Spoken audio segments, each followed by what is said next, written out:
Welcome to Kenton's videos. Enjoy the video. In this video, I will explain how to make cake in a pressure cooker. First, prepare your pressure cooker by adding 2 cups of water to the bottom. Next, grease and flour a cake pan that fits comfortably inside your cooker.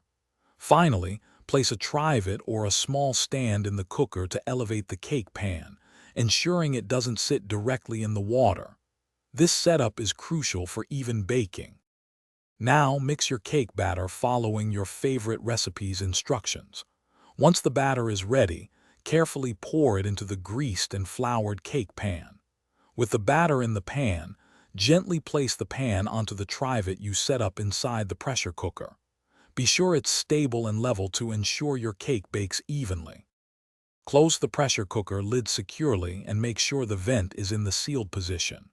Cook the cake on medium heat for approximately 35 to 40 minutes, or as your specific recipe recommends.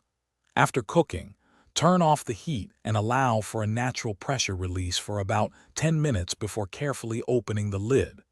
This prevents the cake from sinking.